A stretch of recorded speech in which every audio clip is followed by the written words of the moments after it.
Hi, now, we're going to present the results of Assignment 1, for the course, Predictive Analytics. Let's start. Let me introduce our team members first. For this assignment, we choose the diabetes dataset from Kaggle. This dataset contains real-world issues such as missing values, recorded as zeros, which allows our group to demonstrate essential skills in data cleaning, outlier detection, and preprocessing to accurately predict whether a patient has diabetes. First, let's look at how we load and explore the dataset. First step is we load the dataset using pdread_csv. To preview first 5 rows, we are going to use df.head. Lastly, we are going to get basic info of the dataset using df.info. Let's look at the output. Here are the first 5 rows and data info for the 768 entry dataset. In this section, I selected several columns that contain zeros which are not realistic for health measurements. These columns are glucose, blood pressure, skin thickness, insulin, and BMI. In the diabetes dataset, a value of 0 for these features is considered a missing value. Using the code, I replaced all zeros in those columns with nan. After that, I used df.asnull.sum to count how many missing values each column has. The output showed the following amounts. Glucose equals 5. Blood pressure equals 35. Skin thickness equals 227. Insulin equals 374. BMI equals 11. This confirms that the dataset contains a significant number of missing values that need to be handled during preprocessing. After fixing missing values, we checked for outliers. We used the interquartile range method to detect extreme values such as in glucose, insulin, BMI.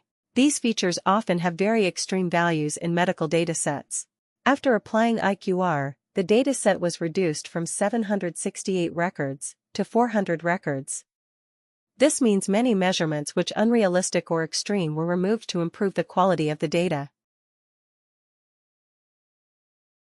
For step 4, which is data integration, our dataset originally came from only one source. So instead of merging multiple external files, we performed internal integration. What we did was create an additional mini-table called patient_info that contains an age_group attribute. We generated this by using pdcut to convert the continuous age column into categorical age groups such as 20 to 30, 31 to 40, and so on. Then, we merged this new table back with the original data using the patient ID as the key. This process simulates real data integration, where multiple sources are joined to enrich the dataset. By integrating the age_group feature, our dataset becomes more meaningful and easier to use for modeling because categorical groups often provide clearer insights than raw numerical age values. For step 5, we move into data transformation, the stage where we reshape the dataset so that every feature is ready for the modeling process. We applied 3 main transformations: normalization, encoding, and scaling. Normalization, log transformation, fixing skewed data. We started by normalizing the diabetes pedigree function. This feature was heavily skewed, which can confuse machine learning models. To fix this, we applied a log transformation using log1p. This reduces extreme values and makes the distribution more balanced and easier for algorithms to learn from. Encoding, one-hot encoding age_group. Next, we focused on the age_group column. Because machine learning models cannot understand text labels, we converted each age category into binary columns using one-hot encoding. This prevents false numerical ordering and allows the model to clearly interpret age categories like 31 to 40 or 51 to 60. Scaling, standard scaler for numerical features. Finally, we standardized all numerical features using standard scaler. Features such as BMI, insulin, and glucose naturally have different magnitudes. Scaling ensures every feature has the same scale, with mean 0 and standard deviation 1. This prevents larger numbers from overpowering smaller ones and helps the model treat each attribute fairly. These numerical values are now standardized. Most values fall between -1 and +1. Next, we perform data reduction using principal component analysis. PCA compresses many variables into fewer components while keeping most of the information. After data was properly scaled, we then selected all numeric features from the transformed dataset and reduced them into two main components, PC1 and PC2. We then added the outcome column back to the PCA results so we could analyze how the data is distributed based on diabetic or non-diabetic status. This helps us visualize the separation between classes and understand the underlying structure of the dataset in a simplified two-dimensional space. This code loads the diabetes dataset and selects the numeric features that need pre-processing.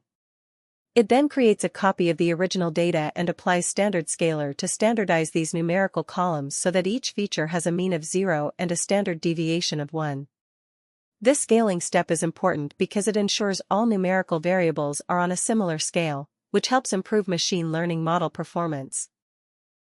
Lastly, the code prints the mean, median, and variance before and after scaling to compare how the pre-processing changes the distribution of the data. Before scaling, each feature has different mean, median, and variance values because they are in their original units.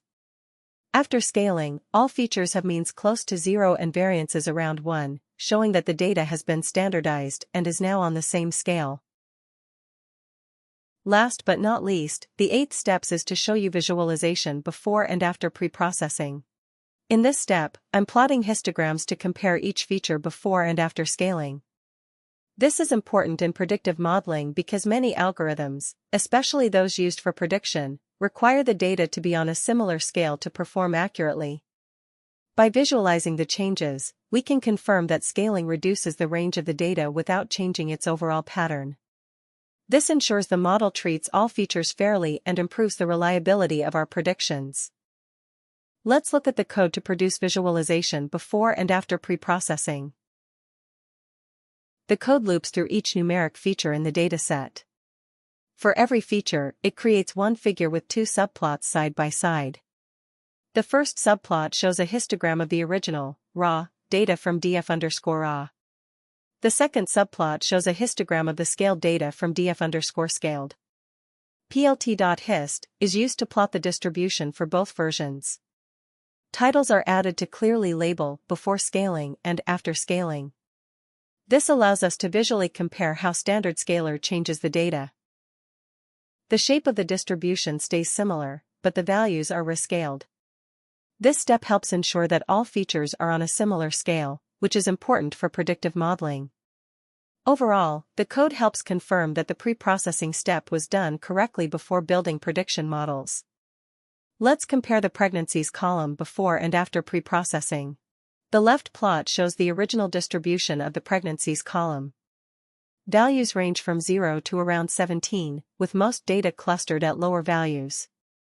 The right plot shows the same pregnancies data after standard scaling. Scaling transforms the values to have a mean of 0 and standard deviation of 1. This helps improve predictive model performance by normalizing different feature ranges. Why it matters in predictive analytics. Features with large ranges can dominate model training. Scaling ensures all numeric features contribute equally. In conclusion, data pre-processing cleans, transforms, and prepares raw data for analysis. By handling missing values, outliers, and scaling features, we ensure our dataset is ready for accurate and reliable predictions. Pre-processing is a crucial first step in any predictive analysis workflow. That's all from us. Thank you for watching.